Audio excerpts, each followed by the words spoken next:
J'ai découvert le personnage du juge Dredd avec le film de Sylvester Stallone. Non, non, c'est pas des farces. J'ai jamais lu les bandes dessinées, même après avoir vu le film. Moi, j'ai adoré le film, j'ai trouvé que c'était de l'action à l'état pur. Et quand je me suis renseigné sur les bandes dessinées, je me suis rendu compte que pour les fans de comics, c'était vraiment un film à chier. Parce qu'il y a des différences. Puis je suis conscient des différences.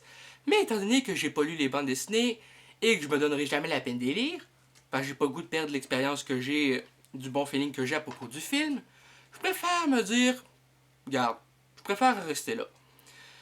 Et non, je n'ai toujours pas vu la version de 2012. Et non, j'ai toujours pas vu. Vous moquez pas. Quand je suis tombé sur ce jeu, je me suis dit, ah ben tabarnache! Ils ont fait un jeu sur le film de Sylvester Stallone! Je le prends! Et une fois que j'ai commencé à y jouer, je me suis rendu compte que c'était pas partout ce quoi je m'attendais. Hmm.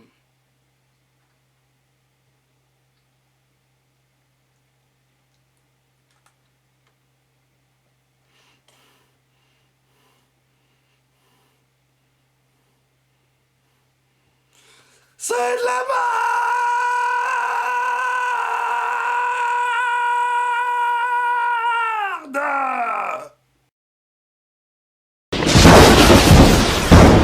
C'est parti, je vais tester pour vous Juge Dredd sur Super Nintendo.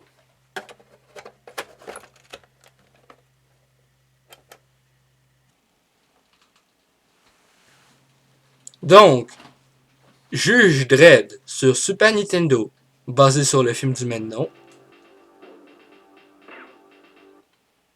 Le jeu en lui-même n'est pas si mauvais, mais il reste néanmoins très répétitif. Ton objectif est toujours le même, tuer ou arrêter tous les ennemis dans le coin, et ensuite de ça, protéger ou détruire un truc quelconque, et ensuite de ça, tu t'en vas à un point sorti pour aller au niveau suivant.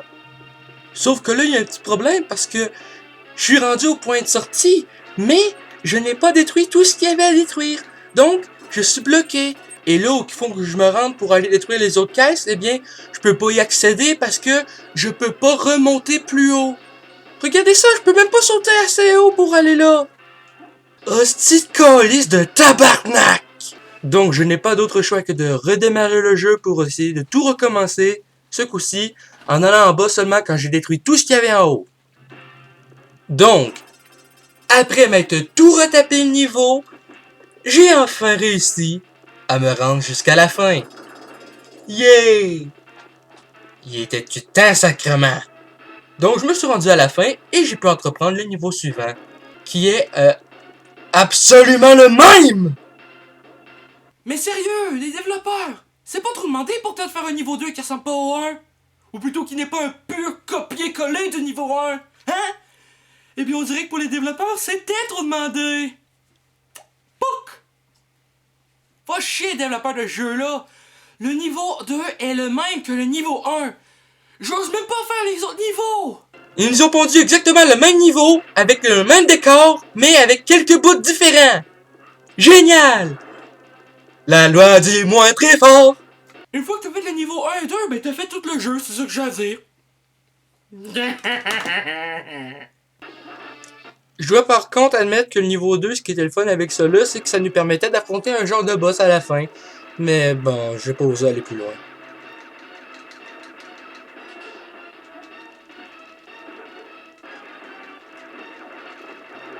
Mais il est dur en tabarnak, ce boss-là, hostie!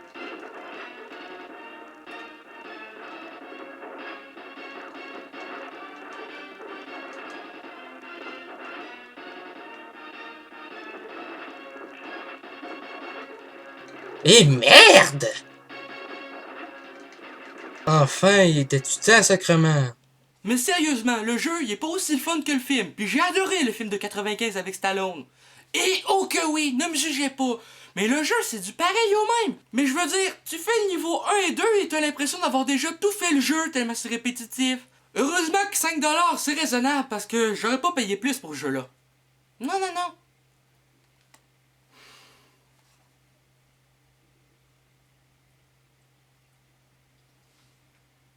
Ah ben, calice.